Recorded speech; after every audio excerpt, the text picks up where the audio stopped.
Let me get in first. Our next committee of the day is the Parks and Recreation Committee. Those committee members again are Connor, Lombardo, Hardy, Hannah, and Boyes. We have all committee members present except for Councilman Hardy. Whenever you're ready, Madam Chair. Thank you. We have no previous legislation to work on, so we just have the new pieces. And Excuse me, may I have Madam a Chair. motion to Thank you. approve the minutes from the last meeting, please? Motion to approve. Second. All those in favor? Okay. Aye. Okay. Thank you. We have two pieces before us today. We have an ordinance, number 23, an ordinance authorizing the Director of Public Service to enter into a contract or contracts after publicly advertising for bids, requesting and receiving requests for proposals, requesting and receiving quotes and/or self-performing work for the construction of Phase 2 of the Heinz Hillcrest Park Walking Trail and declaring an emergency. I don't have anyone here to speak on that, but I know they've been working on this trail for some time. My understanding is that's ready to go and bid out. So Chris Little's on his way. oh, there he is.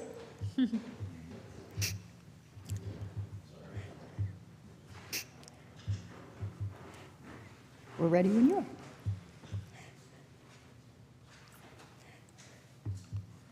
I just walked in too, so don't worry about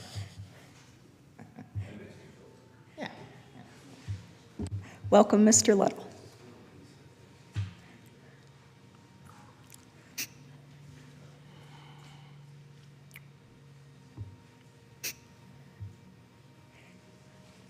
The floor is yours. I'm sorry, you read it in already? We did. Yes, number 23. I'm so sorry. That's okay. This is about the Heinz Hillcrest Walking Trail. The Heinz Hillcrest Walking Trail, a contractor put part of this in a few years ago. So what we are going to do, since we've purchased new equipment in the last couple of years, we're going to self-perform this. We're going to add to the walking trail to connect it to Clinton Avenue. So this is about 1,000 feet. So we're going to purchase the 304 crushed stone. Well, first we'll excavate, we'll put down the base, and then we'll top it with those 411s at fine stone. So we will self-perform this with park staff. So with that, I will take any questions. Any questions from committee members? Any questions from council members? Would you like to say anything? Consent's fine. No questions. May I have a motion to put this on the consent agenda? Motion for consent. Second. All those in favor? Aye. Item number 24, an ordinance authorizing the Director of Public Service or his designee to enter into a contract or contracts after publicly advertising for bids, requesting and receiving requests for proposals, RFPs, requesting and receiving quotes and/or self-performing work for construction of the Higher Park Nature Trail and declaring an emergency. Thank you, Madam Chairman, members of committee. This nature trail is basically from right behind the Ella Community Center. You could pick the trail up there along the creek, and then you follow the trail. It's almost a mile all the way down, and there's stairs that lead down to Lions Park. So the stairs are failing, the timbers are rotten. There's different areas of that trail that have been washed out over the time. So what we're going to do, our plan is to do this in-house also. So we will rebuild those steps, put new timbers in. We'll rebuild the trail with this equipment we have now in parks. We'll put new drainage in. We'll rebuild the culverts. And then just like the last piece of legislation, we'll put down the 304 crushed stone, and then we'll top it with the 411s, the fines to top off the trail. So with that, I will take any questions.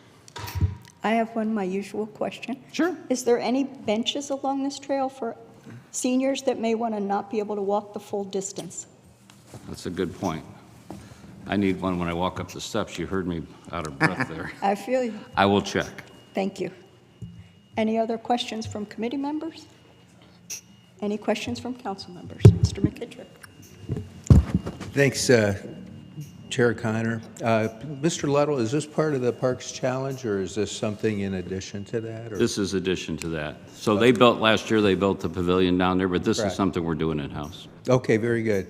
I'm sure that it could take a little TLC back in Yes, there. it I'm could. greatly appreciative, and I would like my name added if possible. Thank you. Consent or? Consent's fine. May I have a motion for the consent agenda? Motion for consent. Second. All those in favor? Aye. With that, we're adjourned. Thank you so much. Our next committee today will be the Public Service Committee, and it will begin at 2 o'clock. Those committee members are Kamer, McKittrick, DeShazier, Hardy, and Lombardo. Again, that's the Public Service Committee, and it will begin at 2 o'clock. Thank you.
Okay, it's 2 o'clock, and our next committee meeting of the day is the Public Service Committee. Those committee members are Kamer, McKittrick, DeShazier, Hardy, and Lombardo. Councilman Kamer and Councilman Hardy are absent today. Councilman McKittrick will be chairing. Whenever you're ready, Mr. Chair. Thanks, Sarah. I'd like to call the meeting of the Public Service Committee to order, and we have no old business come before us. Could I get a motion to accept the previous minutes? Motion to accept the minutes from last meeting? Second. All in favor? Aye? Aye. Any opposed? Okay, thank you. We have 10 pieces that come before us today. The first ordinance is authorizing the Director of Public Service to enter into a contract or contracts after publicly advertising for bids, requesting and receiving requests for proposals, requesting and receiving quotes and/or self-performing work for the construction to upgrade the training and locker rooms for the Municipal Service Center and declaring an emergency. Mr. Luddle. Thank you, Mr. Chair and members of committee. Sir, could I respectfully ask that we pause this legislation? We have a presentation by Sci-Fi here, and they're in town. I'm going to turn this over to Sean just to kind of give a brief explanation of this, and then we'll return to this legislation in a little bit, if that's okay with you. That's fine. Go right ahead. Thank you, Chairman. So about a couple years ago, we started in conversations with a group called Sci-Fi Networks in order to bring fiber to all of the houses in Akron, Ohio. And it's been something we've been working on, doing due diligence on, trying for the life of us to poke holes in for some time now, and we think this is a great opportunity for the city. We haven't been able to poke those holes. So what the city is doing today, the city is going to enter into an agreement with Sci-Fi to basically allow for expedited access to our right-of-ways. So right now, a utility can request going in the right-of-way, and we have a procedure.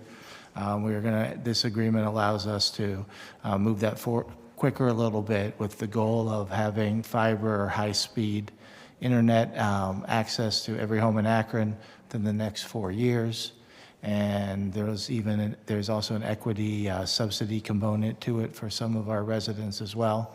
But since most of this is over my head, I am going to turn it over to Scott Bradshaw with Sci-Fi, and he is going to give a presentation.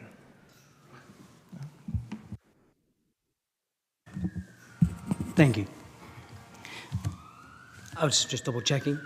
Good afternoon, everybody. I certainly appreciate the time and opportunity to be in front of you.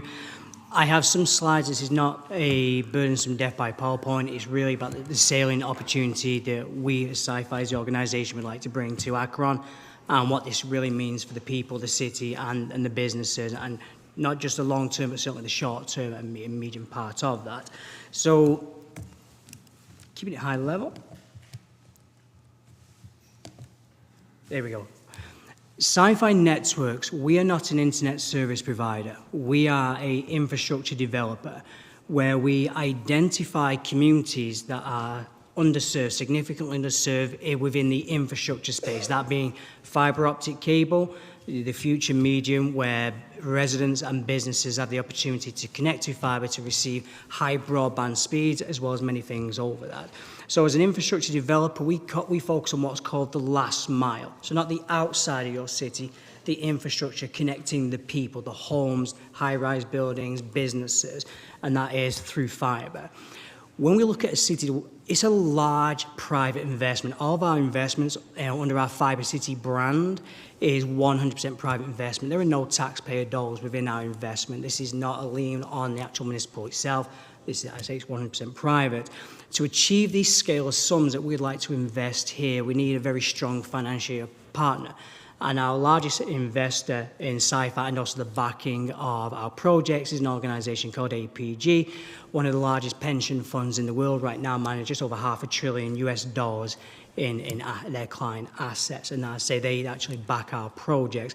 And when I say back, that doesn't mean we promise something and we build a bit, and if it works, we build a bit more. we forward allocate the entire funds, and that's why it gives you confidence that the project we're going to be proposing today is going to be funded 100% up front. So irrespective of the success on us, because that is where it is born, this will be 100% built that I'm about to present to you. Under our Fibre City model, we are driving what's called open access networks. So not the monopolistic, duopolistic environment you're used to, where it will be a large incumbent internet service provider. You have two clear choices within your community today. Sci-Fi is really pioneering the drive of open access. That is a common infrastructure that any internet service provider can use. That gives your constituents, the businesses, more choice than what you already have now of similar or greater services that are available in the market today, and not just today, in the future to come. And that's why it's open access, because this is not about content, this is about the future. To date alone, in the last few years, we've already allocated and committed over $1.5 billion in the cities we've selected across the country that we are actively building in. And that really leads me on to the open access. And that's where Sci-Fi is. It is about building the best-in-class infrastructure that can be shared across anyone. No discrimination about the internet service provider as long as they're bringing quality services to the community. We qualify those to make sure they're going to bring value to your community. It's also about supporting economic growth, creating a springboard platform that once we build this ubiquitous footprint of fibre throughout the entire city, it's going to attract economic development, more jobs, more businesses within your community, as well as really aiming to bring efficiencies from your perspective as a municipality, because not only is this about creating a platform to deliver high-speed broadband at a very affordable rate, it's also about the Internet of Things that we're now beginning to emerge in as a society. So that could be bringing all your traffic management signals together, public safety, cameras, public Wi-Fi hotspots, digitized billboards, how you would interact, outreach as initiatives to your community. And those are the Internet of Things that once you have that high-speed infrastructure, is what this is, you're able to utilize those technologies that are readily available and emerging as the years go by. So this isn't just about broadband, this isn't just about gigabit internet as a standard. It really is an application future for the generations to come. I guess if I say I'm going to labour the point on this, but it is truly one, giving people more choice of the same service and more choice of other services. But with the big difference is they don't have to choose it. We will, as a private organisation, we will fund it, we will take the funding risk, we will build it, we will take that risk, we will maintain it. If people in the community are just happy with their broadband provider, they are more than welcome to stay with that provider. Sci-Fi as an organisation is here just to give everybody more choice, whether they wish to use that or not. This is not something that's being forced upon anyone. I say the platform, I tend to leave this one very blank because we really could be here all day in regards to the Internet of Things. Every city sees smart city connectivity, or how they coin that, as very different and very unique to them. I have communities on the West Coast in California that are implementing smart kiosks. Those smart kiosks are now making physical, like you have here, the actual parking meters. They're making them redundant and making the smart kiosk the pay center instead. That smart kiosk is not only just a pay meter for the parking meter, but is also a public Wi-Fi hotspot to give people public Wi-Fi, and is also going to be a digital advertising board as an outreach communication point to keep people alert of what's happening on that particular road, maybe some construction work, maybe it's a notice about a community event being undertaken, and that's also a point of reference for where the actual municipality can provide digital advertising, where it's a revenue generating opportunity for the city to come back into their general fund. And then I've got organisations or municipalities on the East Coast, skipping over the middle for a second, where they are looking to connect, they pay by the wattage on their traffic lights, on their street lights. So by connecting their street lights onto our fibre, which goes straight into their SCADA system, they can turn down the wattage of those street lights during unsociable hours, which is saving taxpayer money straight back onto the bottom line. So that's when I say every city views smart city in a very different way. It's just that the fact is you can't really leverage the scalability of it until you have the right platform in place. And the right platform is the high-speed fibre and as much of it throughout your entire city as possible. Sci-Fi is bringing fibre past every single premise. That's the one thing we do.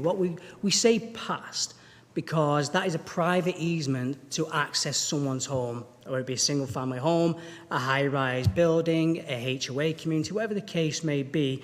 From the public way to that premise is private easement. So that's why we say we'll pass every single building. We'll give everybody the opportunity.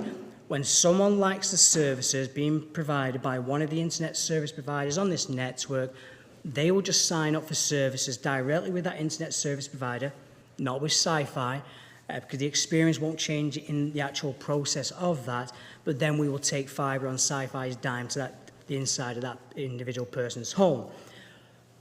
On that ubiquitous basis, it's great to have competition. It's great to be lowering those prices or keeping it comparable than what someone's paying now, but for a superior service. But there is also a percentage of a community that are just disadvantaged and don't have much incremental income per month, disposable income per month. Did I just lose a screen share then? I did, I do apologize. Let me screen share that again, it just disappeared. So under the Sci-Fi model, it's more of a philanthropic approach that we take, is what we call Fibre City Aid. There it's back on the screen. So Fibre City Aid is aligned for the entire city, but up to 10% of the actual households that we allow you to really give us parameters on who should qualify. So that could be households that do have free school meal programs, Social Security, Medicaid. We allow you to define those parameters. We will really foot the bill for that. And what that means is whatever the retail price of a gigabit broadband service is over fibre throughout your entire city, from any of the ISPs that are providing that service over this infrastructure, we would look to subsidise 50% of that actual retail cost. We'll slash that cost straight in half to support those disadvantaged families. We do not know where those individuals will reside in your city, but we want to ensure it is available throughout your entire city. And that threshold is where from the numbers we have run within your community, we're able to achieve a 10% percentage. But again, that's just on the Fibre City Aid product. It's available, still available as an open access from any ISP as a standard internet services. To give you an idea where we are from gigabit speed, this network day one, it will reposition you as a connected community. The infrastructure to the home is actually 10 gigabit symmetrical day one ready. It is really ultimately one of the fastest in the country. Straight off the bat, it's symmetrical. When we say symmetrical, that's the same download speed as the same upload speed. This is 1 gigabit straight off the bat available to any premise from a residential perspective, business, municipalities, significantly faster than that. You can look at a retail cost right now that we are seeing from $65 to $70 for that gig. So it's one of the lowest costs in the country. And that's because we allow for free market competition where we are not defining what the rates are. The more healthy competition we can bring onto this network under a common shared environment, the more it's going to naturally, through economics, lower the cost to the actual constituents and business without placing restrictions. Key thing for Sci-Fi is market awareness. It will come through in a second, I am hoping, because it's on my, there we go. So it's great having a network. It's great having the lower costs. It's really great that you're going to be this a talking point on the pedestal of really in the state, let alone in the county, let alone the state, of who you will be from a infrastructure basis. It's only as good as the awareness of people knowing it's available. So the one thing Sci-Fi does as an organization, every single week of the area, the neighborhood we are building, the roads that we are building, Sci-Fi pays for and holds. And this is really up to you. You can change the dynamics here, but for us, we found great success in the tacos. So we roll food trucks on a weekly basis that Sci-Fi picks up the check for, and any number of people within that neighborhood can come out, get free food, but also get to meet the internet service providers, get to ask questions about the construction, and ask the internet service providers, why you? What makes you so different that I should part with my money that I work for over the likes of the incumbents that are providing broadband service in your community now? And there are representatives there And almost more importantly, that is, it's the neighbourhood.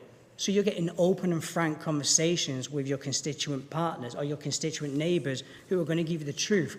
Why do you like your internet service provider more than I do? So, it's a very fluid and transparent environment. And we do that on a weekly basis throughout the entire construction period of the project. So it keeps everybody informed. As well as that, we employ what we call local community liaison individuals. These are people that Sci-Fi are paying for, local people. They're branded in the Fibre City. And the Fibre City, which I realised I did not mention, is where we are spending all the capital to promote the project. So you're hearing my organisation today called Sci-Fi Networks, but really this is the last time you'll hear my organisation's name. That we are hopefully entering into an agreement that allows my organisation access to your public rights of way. But the project and the branding of that is through our Fibre City brand. So that is, so the community liaisons, they are walking in the Fibre City attire. It gives people the opportunity to walk out their home and go, hey, what's the construction going here? And I'm sure you know yourselves, if you're holding a municipal or utility construction project, people may have seen some door hangers, they may have seen some flyers, but are not really sure what's going on. And it can be very disconnected, very disjointed, and what they see is just happening in the road, what time it's going to happen, when it's going to finish, and how long it's going to take. That's why we take the very interactive approach with the community liaisons, that they are just walking the streets and able to undertake those Q&A sessions for you. People like to be informed, and sometimes construction is disruptive. Do not get me wrong, this is a citywide project. It's going to take us some years, and it will have an impact on each neighbourhood, but hopefully very short impact. And that overall experience can be enlightened just by people and be available to answer those questions. One of the reasons we reached out to Akron was what we couldn't believe, and we continue to check this on a regular basis. You are significantly underserved with fibre optic infrastructure. One of the ones in the state, really. And right now, the public domain industry information that's available would indicate that less than a third of your entire city, I'll just repeat that, less than a third has access. Not that they are connected, that in one shape or another they have access to it. That ultimately means 2/3, well in this case 70% of your city does not have access from a residential perspective and also in the business to fibre broadband. They are stuck on the coaxial cable, or some actually don't even have access at all. So that was putting the social economics to one side and how the numbers would work from a construction. This really comes down to the beginning of our ethos when I was talking about Sci-Fi Networks as an organisation. We are looking for underserved communities that we know we can help grow in an economic environment and bring you together as a connected community. So our intention is to take you from 70% to 100% where we fill in all the fibre gaps and we get that ubiquitous footprint of fibre throughout your city for you. We use an organisation, one of our contractors that is just having phenomenal success in the Midwest, in Wisconsin, in Illinois, in Michigan. They have significant experience in the Ohio market. Is an organisation called AUI, Always Underground, a woman-owned business, part of the IBEW staff structure. They actually hold the gold shovel certificate for safety. That is an incredibly difficult standard to achieve on construction safety as an organisation, which they hold very proudly. Right now alone in my markets where we have appointed projects to them, they're already constructing 12 million feet of construction. We move quick. We try not to be burdensome, but we move quick as an organisation because we want to get this infrastructure to people as quickly as possible to give them the option. So it could be in some areas that we're achieving like 10,000 feet per day with a number of crews in a particular city. The key thing for my organisation, as well as you as a municipality, is what works for you. How many construction crews would be palatable for your engineering division, for the utilities, for the public works? We don't want to be overly burdensome, but we want to put this in the ground. So is it just 2 or 3 construction crews? Is it 6? And that's where it becomes a difference. And this is why we're not just turning up to pull a permit and say, we're going to start building, we're building it on our dime with our vision.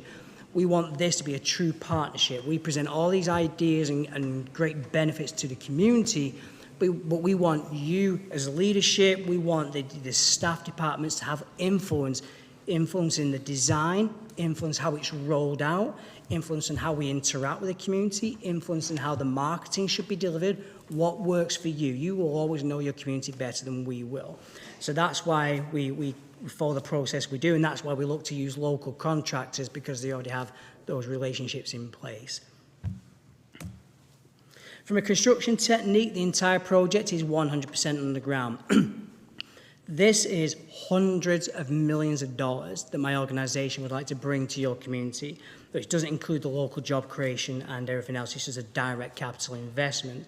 So with that said, we need to, what we call, amortise that for the longest period of time to make sure that we can create a project where the ISPs that use this network are able to offer these great services at a cost-affordable rate to the people so that they can buy it.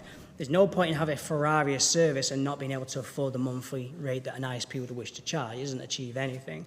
So we look to really amortise the project over a long period of time, and the way we look at that is from risk mitigation. How can we dilute that project risk? And one of those dilutions is through underground construction. So we do not put anything from the actual fibre itself above ground, because it can subject it to external factors that we cannot control. So again, 100% underground. It's techniques that your engineering teams are very familiar with on a daily basis, from the actual open trench, the directional drilling you can see with the actual yellow machine in the corner, through to like a trench, putting a sprinkler system in, an open trench one there. But again, the goal is to leave everything as we found it, or certainly as close to. If it's, everything is within the dirt, everything where you've got a sidewalk or concrete panels, we're just going to directionally drill under them instead, again, that your engineering team is used to. When we go past a premise, we're taking a view that we don't know where someone is going to, who's going to buy service. So we want to ensure the infrastructure is in place day one, so whether it be a resident of business now or in 25 years from now, that premise is available for service. So past each of the premises, we'll put a little, very small chamber that's underground, and that'll be where our duct, our very small microduct, and that actually is 3/8 wide. So it's smaller than the pinky on my nail here. And that sits in that little chamber ready. So if someone wants service day one, we can connect them day one. If it's 25 years from now, then that's great, because all we need to do is take that very small duct, take it from the small pot that's outside of their home, underground to the inside of their house. That duct is empty.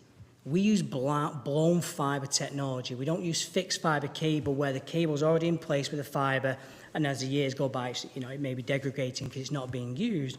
We use the empty duct. So as we connect that small duct to that person's home or to the business, whatever the time may be, again, tomorrow morning or 25 years from now, we will fill that tube with air and we will blow the latest fiberglass to that particular person's premise, light them up for service, and off they go. So the point I'm making here is that every premise is going to be readily available to receive fiber connectivity. Whether they choose to or not, it will just be sat there for when. I think maybe that some people move home, and the next homeowner that comes along or business that comes along may not will now want fibre service where the previous occupier may not have done. So that's why it's readily available. Using that type of blown fibre technology also changes the dynamics from brownfield to greenfield. You may have areas in the city that you're looking to repurpose. It may be a brownfield area that was once a residential block of premises, and you've now had a change of use, and it's now a business plaza, or vice versa, and you want to promote that area now as economic development. This fibre is going to be in place. You don't have to think, well, the nearest fibre point is a mile down the road, and you need a construction firm to come and dig up the streets. I will be within feet of that. So your economic division can be now promoting, hey, developers, hey, business plazas, this area is fibre ready to go. Why don't you? And that's what developers are looking for, is removing the headache. It's time to service, to turn on businesses and premises. Right now, we have over 43 cities across the country in 12 different states, all using varying techniques. And those premises, we're looking at just over about 2.6 million premises that once we connect them all will have access to fibre. Those 43 cities are going to serve approximately about 5.5 million people, which is what we're funding. All of them are exactly the same offering that's presented to you today, a 100% private investment, no taxpayer dollars, no municipal subsidies. We are basing this on historical data within the US of how many people will buy service, and that's how we look at it. And the difference is long-term investment. If I was taking short-term money on a short-term vision, I could not offer this. I couldn't create a pro forma model that would enable me to pay the money back over a short period of time. So when we look at this, we are in this for the long term in your community. Our models look at 30 to 60 to 90 years long. So that's how we're able to present the offering we are with institutional investment. And this is where we are, several hundred millions of dollars. We would love as a private organisation to invest at no cost to any of your constituents here. The intention here is to remove the digital divide. You have a significant digital divide, I pointed that out to you, and very much there is inequality in this community, and we want to put it back to where it should be to keep everyone equal. You will be on the pedestal. You will be one of the fastest networks, not only in the county, but in the country.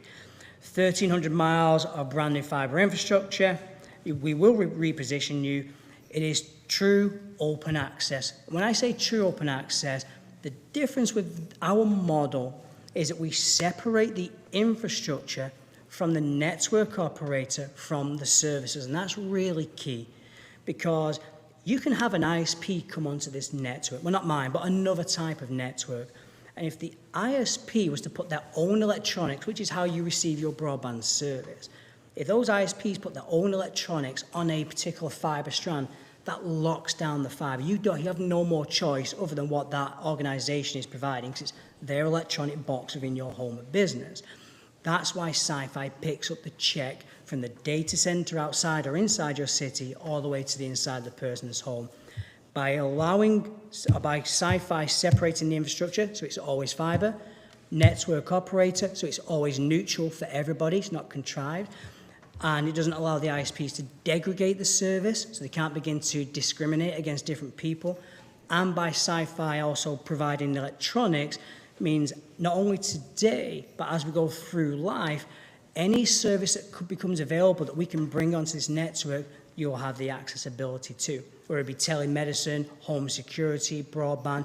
If you want to deliver municipal services direct to the home, utility services, all the above. So I've kept that hopefully super high level. I'm an incredibly passionate person about this because we're being very selective in the country of which ones we choose to invest this billions of dollars in. And we believe there is an incredibly strong business case in Akron because of the scale of how you're being underserved and the really, I wouldn't say discrimination, but certainly how your community is segmented in regards to who get access to what.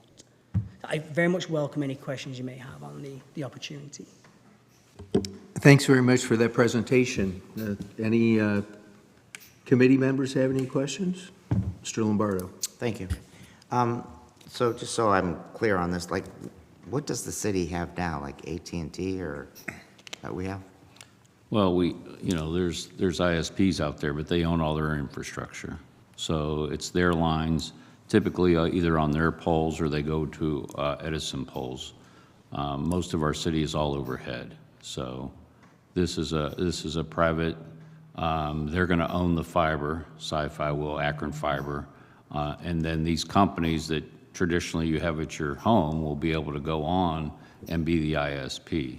So, when we looked at this, like Sean said, it's almost too good to be true because they want to put a bunch of crews into our city, hire within, but they're not asking for anything for us, no money at all. In fact, they're going to incentivize us to have more employees reviewing the plans and more inspectors in the field. They're going to pay for these. They're not asking us, how many engineers can you put out there? We're going to negotiate with them how many crews. If they have 10 crews, then we're going to need this many people inspecting, and they're going to reimburse us for those costs, true cost of what that is to get this done. So when he talks about smart cities, and we've talked about this, over and over when we've done some of these new projects, Main Street, Exchange Street, we've put conduits in, and Akron has done a very good job over the years. And I got to give Darren and his people credit on how much we have out there. But this takes it to the next level. I think all of you have probably come to us at some time, do we have a camera at this intersection? Could we add a camera? Well, that takes fiber. You just can't do that over a cell signal. You can't, so this literally, when they go by there, we're gonna tell them to put a drop at every intersection with every traffic light. And the smart city things we'd like to do, when you talk about reducing gas emissions and we're out plowing in the middle of the night, and that plow truck could trigger that light to now turn green, and he doesn't have to stop or she doesn't have to stop, just imagine that. And we do it now with our safety forces. When a fire is going, it turns the lights so they can get through. But, we could leverage this with our own things.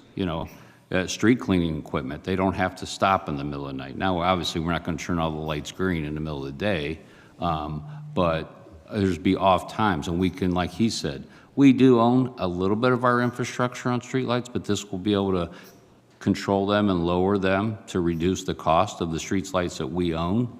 The parking decks, the parking meters, everything that we monitor in our sewer program, if we don't have fiber there, and Darren's done a good job, but there's still a lot that we're using a cell signal to monitor that overflow. This will put a drop there, and we could go over fiber, and whether it's water tanks, sewer infrastructure, they'll be able to monitor us at a lot higher speed and a lot more reliable than we have now. But what it means for our customer to have fiber in your house, it's unbelievable. It is really unbelievable with the speeds you'll be able to do. And it's about these kids. It's about the kids that don't have internet that they're going to be able to do, they're going to have this in their home, and then they will be able to do that work at home. So this is really transformational. If you saw that map, they're doing 12 cities currently across the country. I think there was 5 or 6 from Florida to California. We chose to go to Kenosha because we wanted to see what it was like. And we went up there, and Brian and Sean and I went up. We were only there for a few hours. We went up and got right back, but it was snowing, but we wanted to see what they were doing on the construction, and Darren was there too. What kind of practices they were using, how were they restoring the lawn strip, what was the disruption to the public? And we were really amazed. And one of the first things we said in City Hall, Kenosha, one of the first things we said to them, he goes, what were you guys thinking when you first looked at this? You know what they said? It's too good to be true. And we said the same thing. This is like too good to be true. Because they're not asking for, when people come in, they usually ask for something. What they're asking for is expedite the process. Give us the things we need to get this in. And using all union labor to do this work, a woman-owned business. We met with everything. We've met with them twice, the construction company. And we're really impressed with what they have shown us and what they can do. Cleveland's right now in the process. I don't believe they started construction yet, but Cleveland signed up with them. They're the closest city. It would have been a lot easier to drive to Cleveland than go to Kenosha, but we still went up there, and we were pretty impressed with the operation. So, I try to stay on top of technology, but so this would only be available to 10% of the residential addresses. Well, let me just go on. So does that mean I can get rid of Spectrum for my internet? We're not going to talk about any particular company, sir. I'm sorry. So, yes and no, in answer to the question. So it's actually available to 100% of any premise in the city. But we also want to go beyond that from a philanthropic approach. So what we do is to 10% of any of the premises throughout the entire city, we've discount further the actual availability of that. So yes, to answer your question, whoever your provider is right now, you can change it. Okay. That's all my questions. Any other committee members? Any other council members? Councilwoman Amobian. Thank you, Mr. McKittrick. I think Mr. Lotto has answered my questions. This sounds so fantastic that I have a hard time believing it, because all we've been talking about is fiber optic services for our families, particularly those underserved families that are going to local businesses and libraries to get connection for the children to do their homework. And to think that we could have, I think you said 100% of our residents will have access. Is that what I heard? Yes, ma'am. They're gonna put a drop in front of everybody's house. And then as people sign up, they will take that right into the home. So yes, whether they sign up first day or they sign up from 10 years from now, they'll have that access. And how does this business, how do you benefit? I mean, I know you're talking about a long-term investment, but over what period of time do you get some type of return for your investment? So that is a really good question. So our interest is in the infrastructure. We are paying for it, and with that risk, we take the ownership of that because, I say it is our private investment. Our goal, actually, one of the reasons we have a pension fund, and a highly respected one, is that they had this huge ethos about the communities that we invest in, and they want to invest that money over a very, very long period of time and get it down from accessibility, because Sci-Fi is wholesaling access to internet service providers, to the lowest possible point. And this is where the business model is different to many, is the lower we can get that cost, the more types of services we can get over it, which ultimately means the stronger that investment becomes. If we base our investment on just on one thing, let's call it broadband, then yes, that may work, but none of us really know what the future holds. By having an open access one, that the wholesale rate to any type of service provider is so low that they can bring multiple services over, it really strengthens the investment. It makes it a good choice because we're not having to take the infrastructure out of the ground. We now have constituents really happy, the municipalities really happy. We have a lot of services coming over the infrastructure. The pension fund is receiving the revenue back, to justify the investment they made. So that ultimately comes down to what's in it for us. It's a very, very long-term investment. Can we make money day one? Absolutely not. Because we need the people and the businesses of Akron to buy services from the internet service providers. And that's why I made the analogy to the Ferrari. It doesn't matter how good the service is, it still needs to be affordable. If it's not affordable, people just won't buy service. So the answer is a multifaceted one to the question being asked. Well, thank you. Mr. Fusco? Yeah, I'll pass. Okay. Anybody else? Yes. Thank you.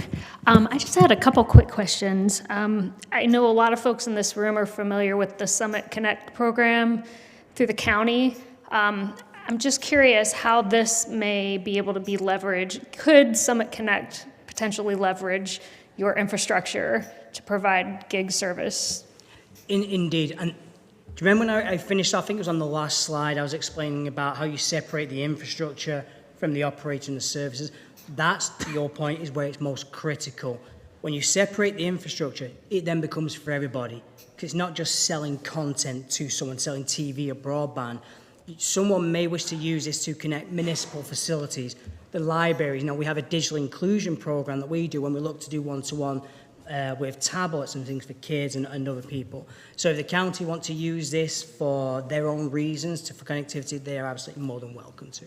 Thank you. And I do know that was a mission of the Summit Connect, was to get the municipalities going first and then begin to go into the residential. How quickly do you foresee, if this is approved, how quickly do you foresee this getting up and running for residential service particularly? Yeah, so, another great question.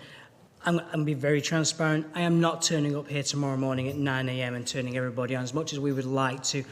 We're about to engineer the entire city, and this goes to the point I was making earlier. We want you to be involved. We want the people's influence in the overall strategy of this, and we'll bring the experiences of where we built this elsewhere. So our goal, ultimately, or our intent, is to be in the ground starting construction in 12 months from now. It's just going to take us that long for the commissioning of the power for various aspects of the infrastructure we use in the city. But we anticipate from the research we already have in place, the partnerships we have in place, that we're looking to break ground in 12 months. Thank you. Appreciate it. Thank you. Thanks, Councilwoman. Anybody else have any comments or questions? Okay, thanks very much. Appreciate the presentation, and I'd like to move on to our regular agenda here. Okay, we'll start again with that number 12 ordinance authorizing the Director of Public Service to enter into a contract or contracts after publicly advertising for bids, requesting and receiving requests for proposals, requesting and receiving quotes and/or self-performing work for construction to upgrade the training and locker rooms at the Municipal Service Center and declaring an emergency. Mr. Lowe. Thank you, Mr. Chairman, members of the committee. Yes, this legislation will allow us to bid some of the materials. The plan is to do the labor in-house. So this will be very aligned with what we did with Firestone Stadium last year. So we will demo all the old fixtures, all the old stalls in the restrooms and the showers. We will remove the old tile floor that is in very poor condition. We will also remodel the break room out there at the Municipal Service Center. So when we go to put it back in the shower room, it will be a epoxy floor, all new fixtures, all new stalls. In the break rooms, we don't have workspace for our employees. Our employees now all have an email, but they don't have a workstation where they can use a computer without, going into somebody's office. So this will create a co-working space, not only a break room, a remodel of the break room, but it also will install workspaces for our employees. Okay, do we have any questions by any committee members? Any council members? What's your Consent's fine. consent? Okay, could I get a motion for consent? So moved. Second? All in favor? Aye. Aye. Any opposed? Okay. We'll get that on consent. Okay, number 13, ordinance authorizing the Director of Public Service to enter into a contract or contracts after publicly advertising for bids, requesting and receiving requests for proposals, requesting and receiving quotes and/or self-performing work for the rehabilitation of existing salt storage facilities in the Municipal Service Center, West Side Depot, and Parks Maintenance Storage Facility, and declaring an emergency. Mr. Little. Thank you, Mr. Chairman. Members of committee, yes, this is going to do an evaluation of all our salt storage facilities as you listed there. We also are going to install a storage facility, it's on the same premises you see the ODOT, where they put the super blocks and they have the white fabric. We're going to put that on land we own at the area of Old South Main and Edison. That is going to be the most centrally located salt storage we have in the city. So our goal is to reduce travel costs as these trucks are reloading. Instead of driving to Evans Avenue or driving over to Copley Road or to driving all the way to Triplet, this will, in this central business district, will be a lot closer to, like I said, and that reduces greenhouse gases, less trucks on the road. So this is basically just going to upgrade our facilities that we have and add that new facility. Okay, thank you. Any questions by any committee members? Any council members? What's your pleasure, sir? Consent's fine. Okay. Motion for consent? Thank you. Second? Second. All in favor? Aye. Any opposed? All right.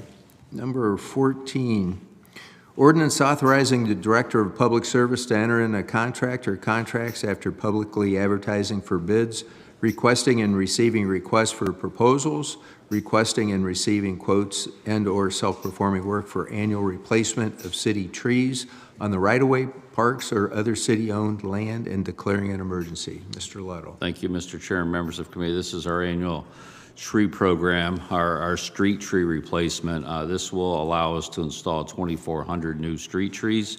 We're finalizing the list. We will get that to all of you very shortly of where the new locations will be this year. It's going to be a few months out before we start installing these trees.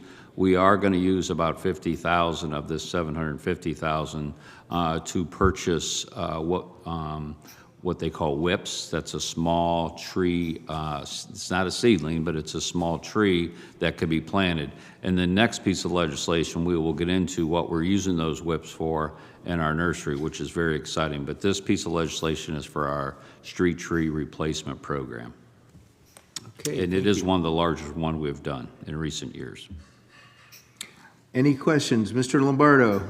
Just curious, with the street, with the tree replacement, is it like new developments, or like, is there some people's trees that were diseased and we had to come out, cut it down, get the stump out, and then here's your new tree? It's diseased and dead trees, and people do request a new tree, Yeah. but most of this is, he tries to target areas that we do have less tree canopy. So it's existing streets that we have less tree canopy Okay. to try to improve our tree canopy. So obviously, if we could plant 30 trees on one street, it's going to be a lower cost when we bid this out. If that contractor could stay on that street and go from boom, boom, boom, instead of hopscotching across the city. So he has a plan, and he's targeting those areas. And like I said, we will get you those lists in each of your wards. Okay, thank you.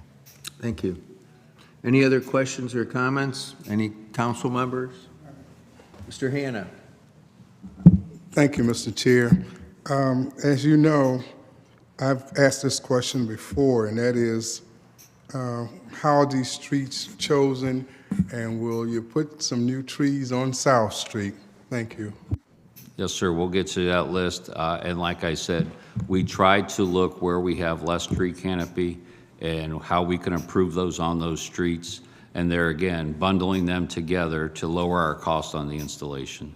So this is a long-term investment, but that's how we target these locations. And I got your message about South Street again, sir. Thank you. One. Mr. Lettle, what's your, I have a question. oh, Councilwoman Connor, go ahead. If we're taking requests, I'd like to really look at the area of Arlington and Market by Dave's Supermarket. We see it's a very walkable area, and when it's hot in August, there is almost no shade in that area. So if we could look at that space, I would be grateful. Duly noted, Councilwoman. Thank you. Any other questions? What's your pleasure? Consent's fine. Consent. All right, moved. sir. Is there a second? All in Second. favor? Yep, aye. Aye. Any opposed? Okay, thank you. Number 15, ordinance authorizing the Director of Public Service to enter into a contract or contracts after publicly advertising for bids, requesting and receiving requests for proposals, requesting and receiving quotes and/or self-performing work for the construction of the city nursery and declaring an emergency. Thank you, Mr. Chairman and members of the committee. To my left is Jessica Glocheski. She's our watershed manager, and she's put countless hours into this. She's applied for grants. This is a very exciting project. So up at Tice Road, there's 26 acres. And on those 26 acres, we are going to install a greenhouse, and we are going to install a pole building. That pole building not only will house the equipment for our workforce development, but also will have classroom space in it for our workforce development. And I'm going to let Jessica talk more about that. But some of the highlights about this is when I talked about those whips, those are, they're going to grow, Jessica and John Malish and the whole crew, they're going to grow about 1,500 street trees a year. So the legislation before you, this piece was $750,000 for 2,400, and that installation and that's purchase of trees. But these 1,500 that they're going to grow will be in that greenhouse for a year, okay? After a year, they will move them outside in containers, and then it will take another 4 years outside. And that's the workforce development she's going to talk about, to work with those. But after 5 years, we will have 1,500 trees to plant on our city streets. And then, but then in year 2, that a new 1,500 will go in the greenhouse. And then year 3, then we'll have, you could do the math, you'll have 3,000 outside. So it'll be a continuing program. But also in that nursery in that first year, from seedlings, they're going to plant 3,500 seedlings. So 3,500 seedlings, and they're going to plant, those will be in the greenhouse for a year. And then next year, those 3,500 will go outside, and then I believe she's going to plant those in the watershed. So after year 5, she's going to have almost 17,000 new trees in the watershed. After year 5, we'll have 1,500 to go in our street trees, and thereafter, year after year, it's going to be 3,500 more in the watershed. It'll be 1,500 on the street trees. So she's going to talk about the workforce development, which is really exciting. It's called the Acorn Project. And like I said, she's worked very hard on this and the whole team, but we're going to let her, I'm going to turn it over to Jessica now.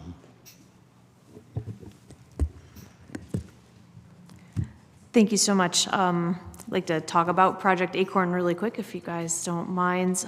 It was, the city is being awarded $1 million through the USDA federal grant program. This is kind of the first grant program of its type. And we were fortunate enough to score highly enough to be rewarded $1 million to basically invest into the city. It's a 2-part program. The first part is a workforce development program, which I'll talk about. Second part is actually investing in improving the urban canopy.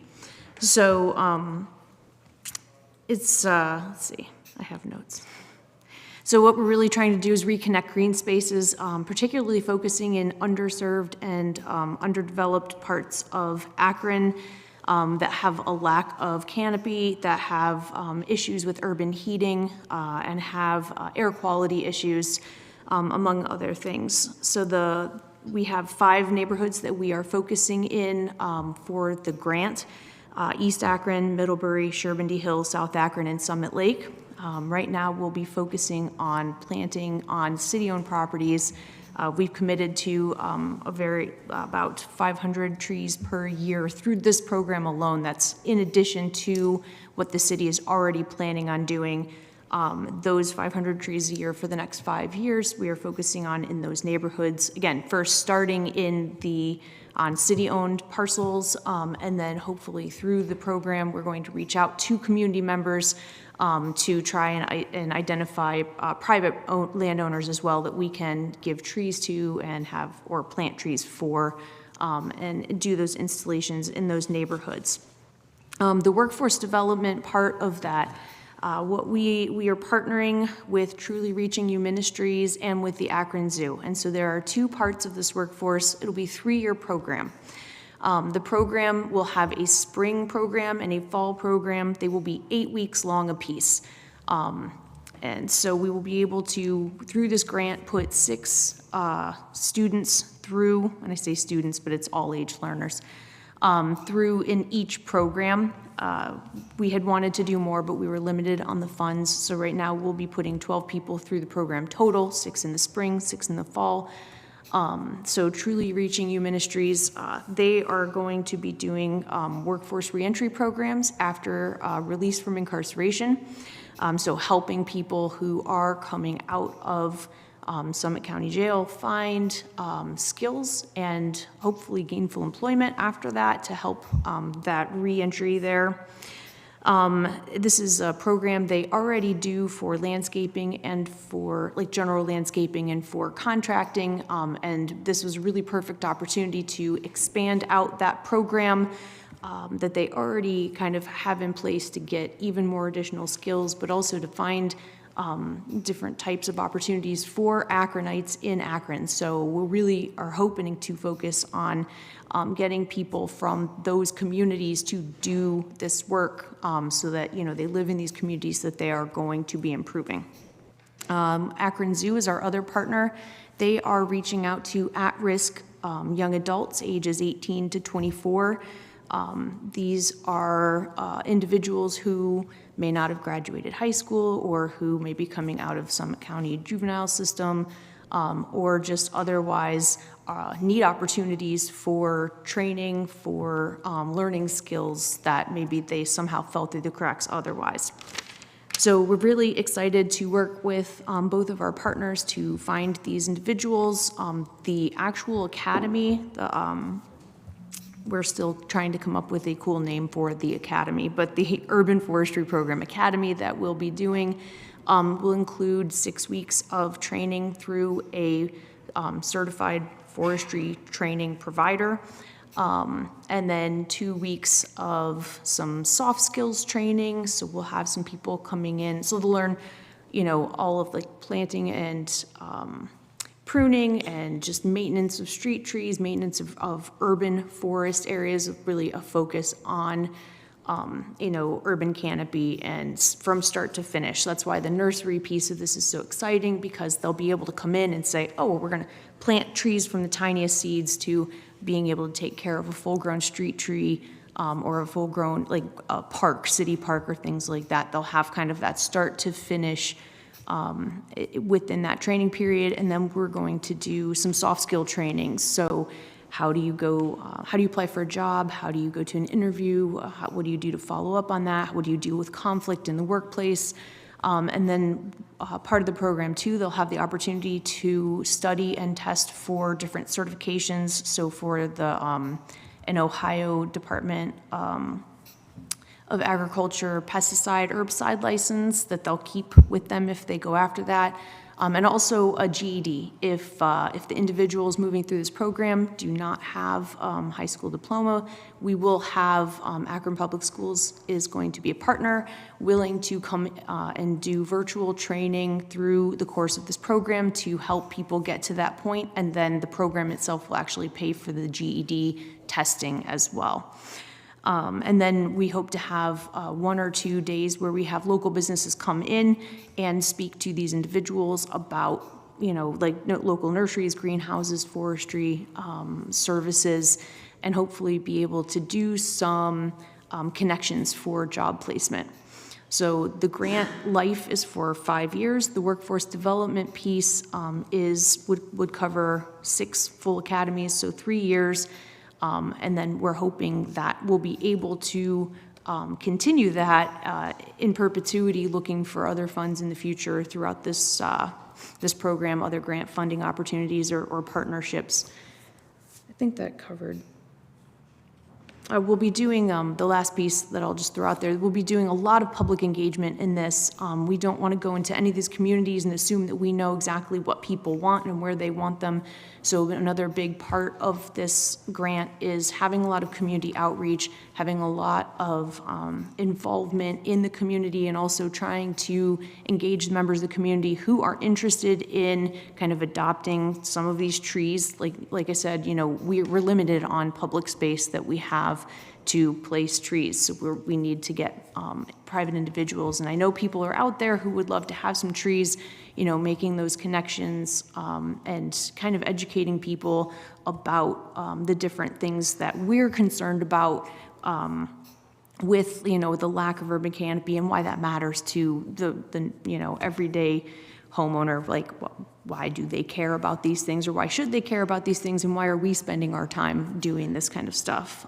So we'll be doing, hopefully coming out and doing a lot of work within the communities, but we'll also be, we'll have booths at both the annual Blue Heron Festival that the city hosts to do kind of a larger scale outreach. Why are we doing this? What is it about? And possibly even to recruit some people for these academies. And then we'll be having, the Akron Zoo also has the Party for the Planet. We'll have a booth there where we kind of talk about the same kinds of things. Oh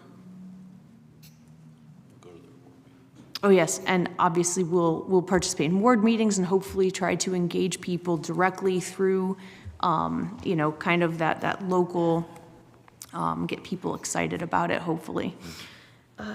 The program is paid, by the way, so these individuals will be getting paid. It is part-time, 25 hours a week, so they'll be getting that experience. They'll be getting certifications if they choose to. They'll be getting hands-on experience. They'll be out in their own neighborhoods planting trees. Oh, what else did I miss? So our some other partners that we're working with, just while I'm on the topic, we'll be working with Summit County Health Department. They have offered to give us, they're called Purple air quality monitors. So they will give us air quality monitors to install in the neighborhoods where we are doing installations so that we can try and come up with some measurable data to suggest, like, are these trees helping reduce air pollution? Akron Public Schools will help us try and find some of those individuals for that 18 to 24-year-old program, but also have offered to help us with that GED assistance as far as just, the classes that these individuals might need kind of catered towards where they need to focus in order to get their GEDs. The Akron Juvenile Court System is also a partner in this to help us find those individuals.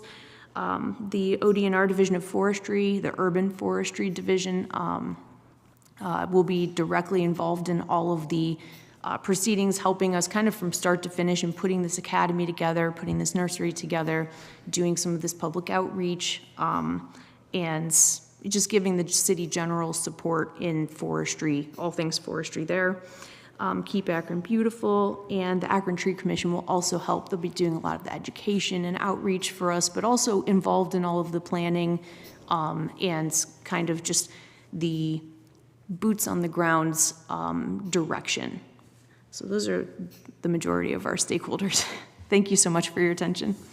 Thanks for that presentation. I have to say that I was really excited when we first got the news about having our own nursery. That's a great utilization for that property. And plus, it's just smart because we're able to produce our own trees and so on. But obviously, by this presentation, it's way bigger than that and very impressive. So thanks so much. Any questions from any committee members? Mr. Lombardo. Thank you. The $1 million, that's awesome. So congratulations on that. Any of that money goes towards, you said they're building a greenhouse, and some of that money goes towards that? So the money from the grant does not cover infrastructure, like permanent buildings and things. So that is kind of the city's, there's no match required, but that's kind of the city's match to help support this program. That's what this legislation does. Councilwoman Connor? Jessica, this speaks to me on so many levels. What a great job. I love all the partnerships. And we talk about everything old is new again. At one time, Warren Manning in our neighborhood had a fruit tree nursery in Goodyear Heights, and he personally helped grow all the trees that were there. So it's great to see this come up again. And I would love to have you at a ward meeting whenever you're ready. Thank you so much. Councilwoman Amobian. Thank you very much, Mr. Chair. It's quite impressive what you have pulled together here, because it addresses a number of the concerns we have about finding positive things for young adults and trying to engage some of the young folks that are not engaged in anything that's positive.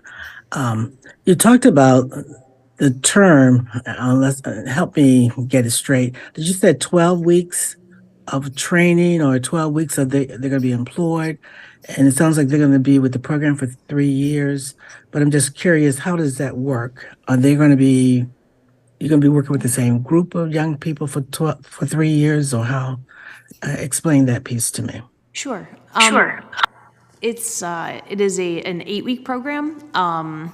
So we will have each academy. So over the 3 years, we will have 6 academies. They will be different individuals each time. So they will be paid through this program for 8 weeks. And we are hoping that we might have the opportunity to bring some of these individuals even into, if there are open positions within the city, to be able to hire some of these individuals into the city to fill labor positions, but also that's another reason we want to get these individuals in front of local businesses to basically say, these are individuals who now have these certifications and who are kind of on the market for a job, and we're hoping to connect those people to employment, or at least employment opportunities as much as possible.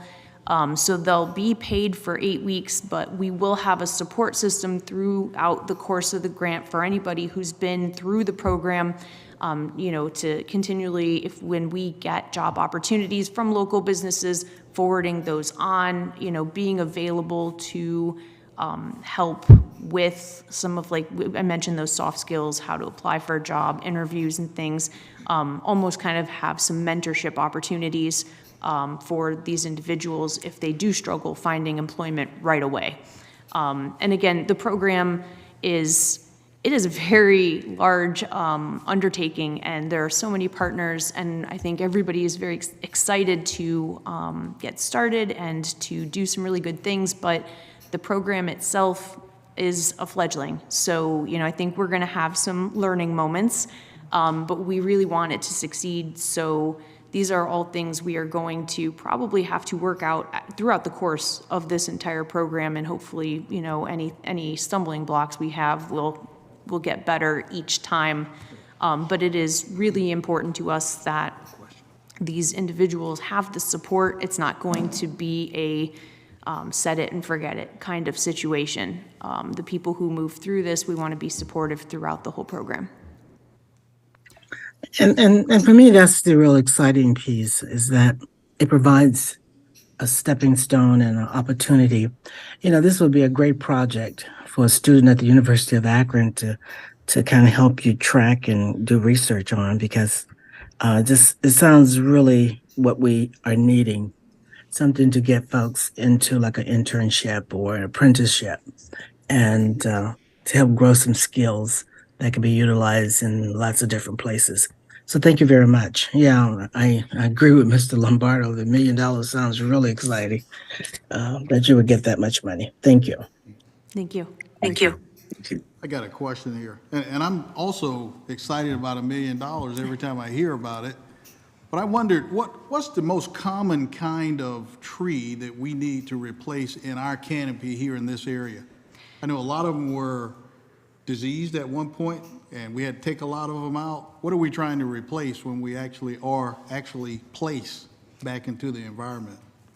So for the street trees, I might defer to Mr. Little, but for this program, we're actually looking at a wide diversity of native trees, and we're also looking at and these are community conversations, right? So we'll come with a list of, here's a bunch of native trees, here's what they look like, here's if they're going to drop fruit, or if they're going to be pretty flowering trees, or how tall they are, so that people can get an understanding of what options they have. We also really want to encourage agroforestry, so fruit trees, nut trees, shrubs or bushes that produce like blueberries or things like that.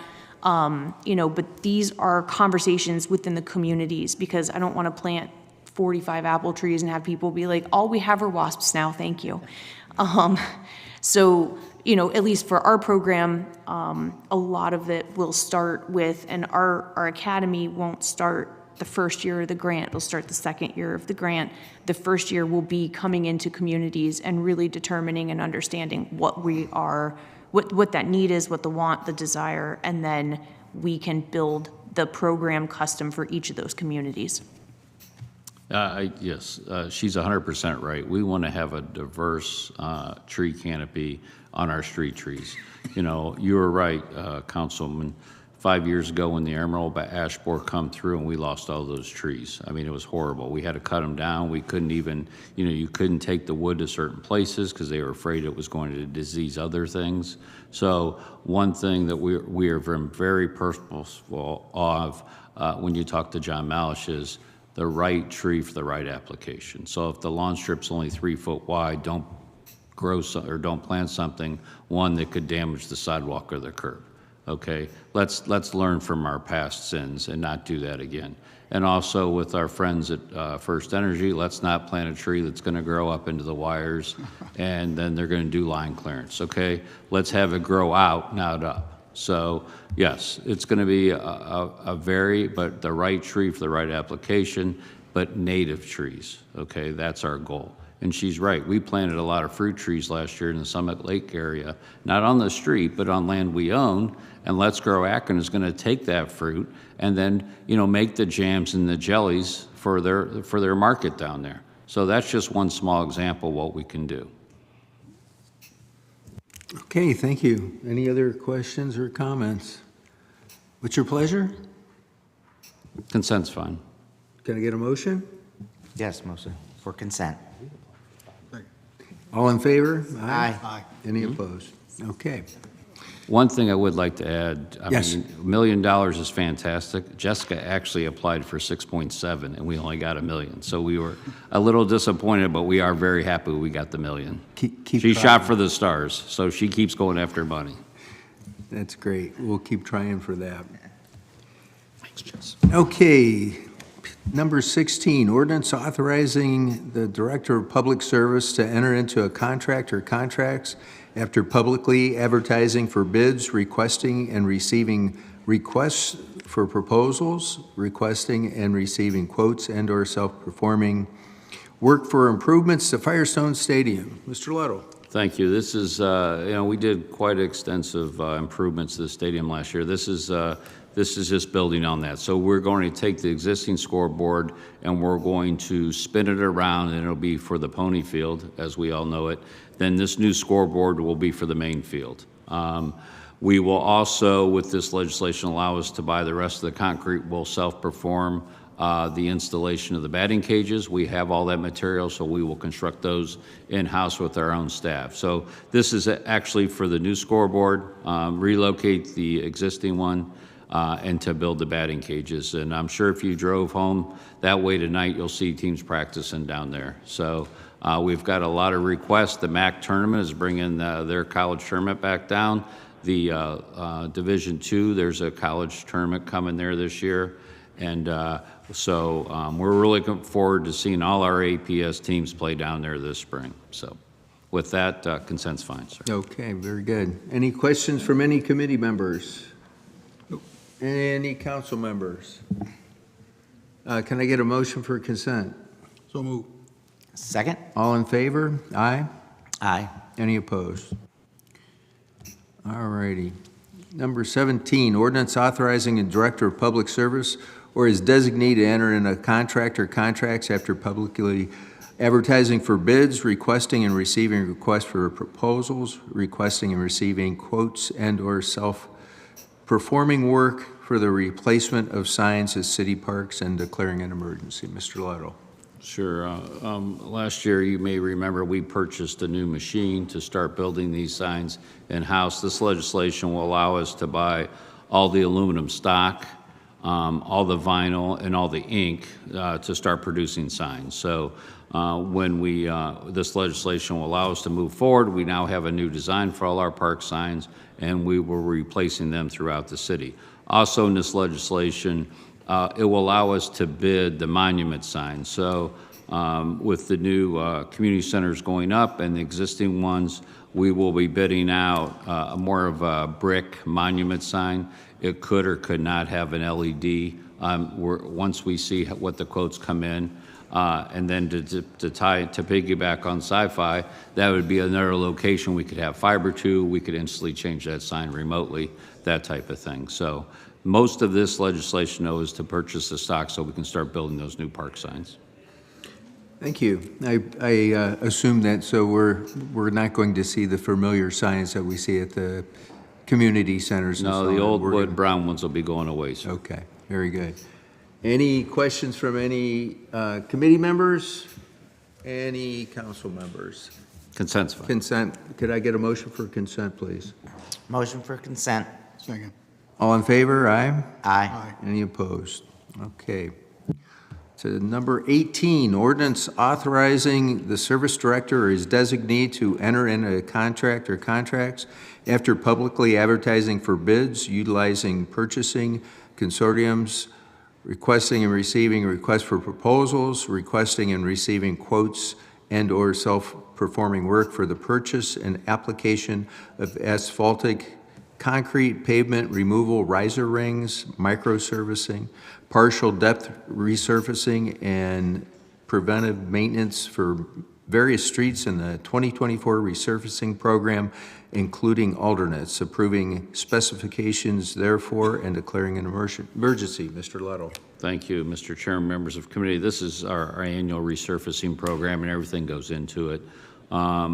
As you saw in the capital budget, we're carrying over close to 50 miles. That's not this legislation. This legislation is for the extra 20 that we'll be bidding soon. You will see other piece of legislation for the assessment portion, and then the notice to proceed. So there will be other pieces of legislation with the resurfacing. We are finalizing that right now. We're bidding it, just the square yards. I would imagine within a week or 10 days, we will send all of you the resurfacing list, the carryover, and the new list that is proposed for your neighborhoods or your wards. The reason why we've had a little bit of delay is with the utility conflicts, not only with our friends at Dominion, but also our own utilities. There's been so much money that we were able to do in ARPA between water lines, lead lines. That's why we're trying to get these things, corral all these contracts, what can be done, what we can add in, what do we have to delay till next year. So with that, I will take any questions. Any questions? Mr. Lombardo? Thank you.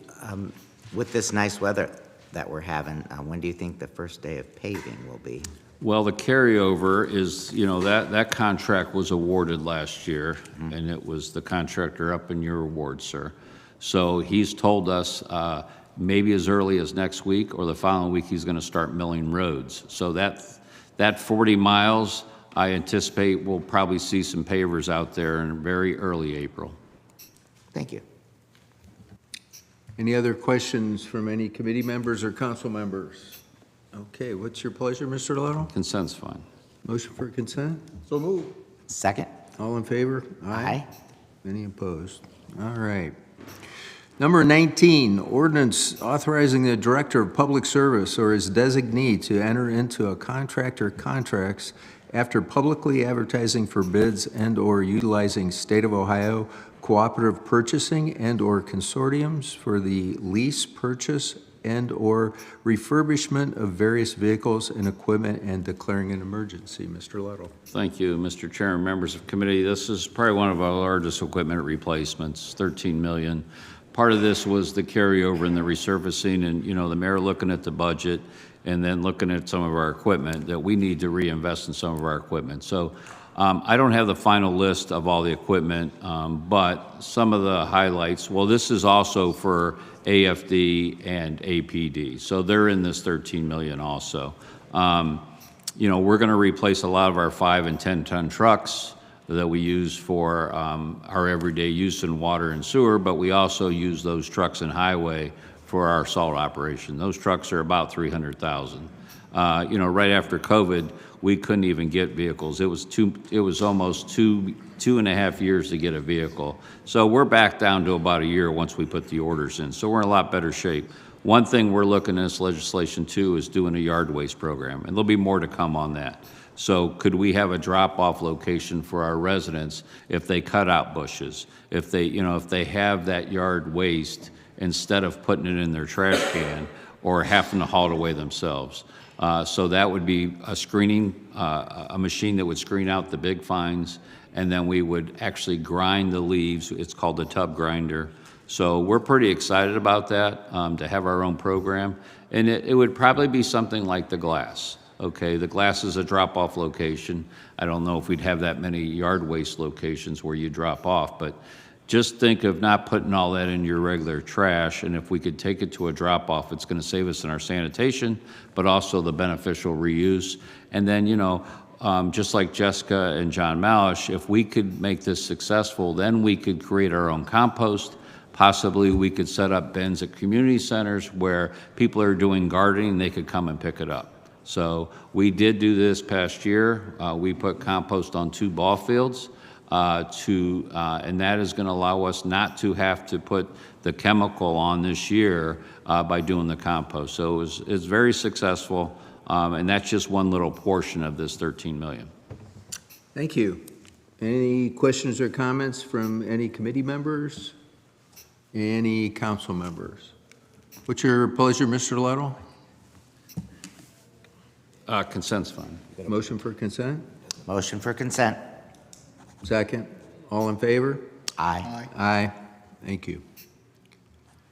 All right, number 20, ordinance authorizing the Director of Public Service or his designee to enter into a contract without the formality of publicly advertising for bids with the Greater Akron for Youth Development, Inc. for management services of the Mud Run Golf Course and declaring an emergency. Mr. Ludlow. Thank you, Mr. Chairman, members of committee. Yes, basically First Tee is the Akron for Youth Development. They've been managing Mud Run Golf Course for us for, I believe it's been 4 years now, and they have really lowered our operating cost. Our subsidy keeps dropping out there. So this contract will allow us to enter into another 3-year with a 3-year option. So it's the next 3 years and then 3-year option. So, I mean, some of the highlights that First Tee does is amazing. I mean, in 2023, they directly impacted 18,000 students, and most of those are, you know, between 8 and 15, 16 years old. So 51% are male, 49% are female, and about 30% were from diverse backgrounds. So they're in Akron Public Schools and teaching the game of golf, but also just life skills. So having that course under their direction has allowed them to expand their programming, and there again, it's lowered our operating cost out there at the golf course. So. Thank you. Sounds like a win-win. Yes, sir. Helping the youth and helping us as well. Any questions or comments from committee members? Any council members? What's your Consent's pleasure? fine, sir. Motion for consent? So move. Second? All in favor? Aye. Any opposed? All righty. All right, and lastly here, we have an ordinance appointing and approving the Assessment Equalization Board members list and declaring an emergency. Mr. Angeloni. We're switching it up on you. All right. So, thank you. So this piece before you is an annual piece, basically is brought forth by the clerk of council, actually, bringing forth the list of names of potential persons to serve on the Assessment Equalization Board. So basically what this is it's a running list, and based on any objections that we receive to assessments, the clerk will choose 3 disinterested individuals. They have to be stakeholders, so they have to be landowners in the city. But other than that, they are chosen by the objection, and then they sit on the board for that purpose. Thank you. Any questions from any committee members, any council members? What's your pleasure, sir? I believe consent would be fine. Thank you. Okay. Can I get a motion for consent? So move. Second? All in favor? Aye. Aye. Any opposed? All right. Thank you very much. We have nothing further to come before public service. We will be adjourned. Thanks, Mr. Angelini. Thanks, Mr. Ludlow. Our final committee meeting of the day is the Public Safety Committee.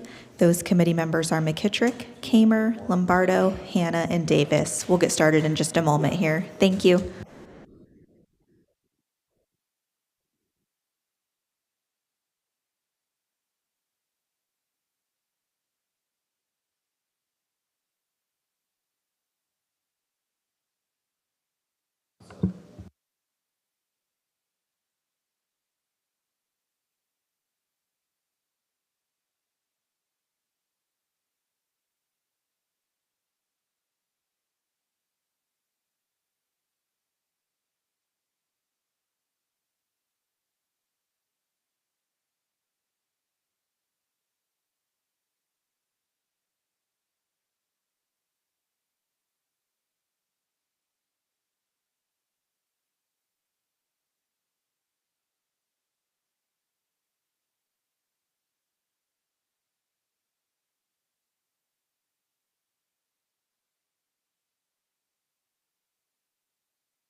Okay, we'll get started with the Public Safety Committee. Again, those committee members are McKittrick, Kamer, Lombardo, Hannah, and Davis. Councilman Kamer, Councilman Hannah, and Councilwoman Davis are absent at the moment. President Somerville will be filling in so that you have a quorum whenever you're ready, Mr. Chair. Thank you, Clerk Viviano. I'd like to call the Public Safety Committee to order. We have no old business to come before us. Could I get a motion to accept our previous rules? Motion. Minutes, sorry. Right, motion to accept previous meetings minutes. Second. All in favor? Aye. Any opposed? Okay. Okay, we have one piece to come before us today. It's an ordinance authorizing the purchasing agent without the formality of publicly advertising for bids to enter into a contract or contracts with Gray Shift for a one-year renewal of the Gray Key online software and declaring an emergency. Lieutenant, are you presenting today? Yes, sir. Captain Macozy is on vacation. He asked me to fill in for him. Lieutenant Forrest Kapler with the Akron Police Department. So thank you for this opportunity, council members. The Akron Police Department wishes to renew our Gray Key software for a one-year period. This software is critical for processing electronic evidence in major crimes. The renewal will provide us with software and support that we need at reasonable pricing. This renewal is totally funded by an award from the OCJS Law Enforcement Violent Crime Reduction Act. So electronic evidence has become so important, it's come to be known as digital fingerprints. Last year we processed over 500 pieces of electronic evidence, including over 400 cell phones. This year so far we've processed over 84 pieces of electronic evidence just through February. Like I said, it's so important that the Violent Crime Reduction Grant felt that they would fully fund this for us. Yeah, I can only imagine with technology as it expands and goes forward, this is just something that is such a great need and necessity to have. So any questions from any committee members? Any other? Councilwoman Amobian. Thank you, Mr. McKittrick. I forget, I know we've talked about this over the years. How is this information stored and how long do we keep it?